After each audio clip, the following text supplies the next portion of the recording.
Hi, I'm Brian Arcese, Portfolio Manager on the Foord International Fund, with a fund update for the second quarter 2022. The fund outperformed global markets in another volatile quarter.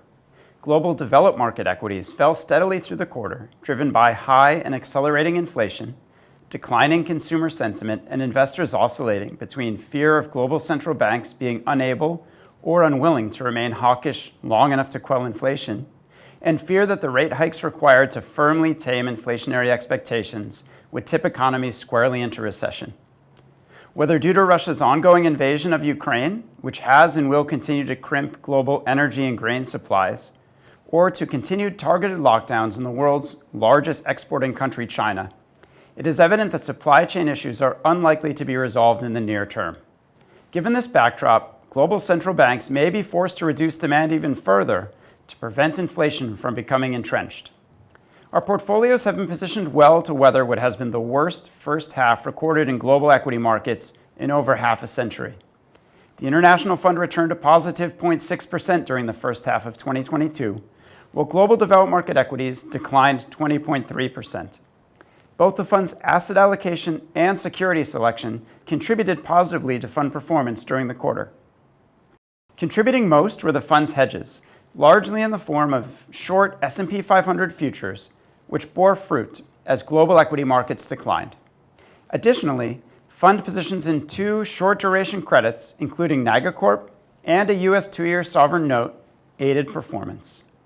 NagaCorp, an owner and operator of the market-leading integrated casino resort in Phnom Penh, Cambodia, has performed well as Cambodia, as well as key markets from which the firm draws patrons, including Singapore and Malaysia, have fully reopened domestic and international travel.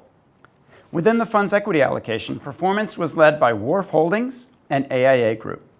Both Wharf Holdings, a developer and operator of A-class malls in Hong Kong, and AIA, a group market leader in personal and casualty insurance, both in Hong Kong and China, performed well as COVID restrictions and quarantine requirements have begun to ease, on the island first and secondly on the mainland.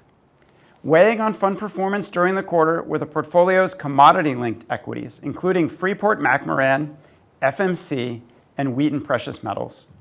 Shares of Freeport, a leading global copper miner, and FMC, a leader in crop science and crop protection, fell as investors began to fear that the level of interest rates required to suppress inflation and inflation expectations will undoubtedly crimp demand.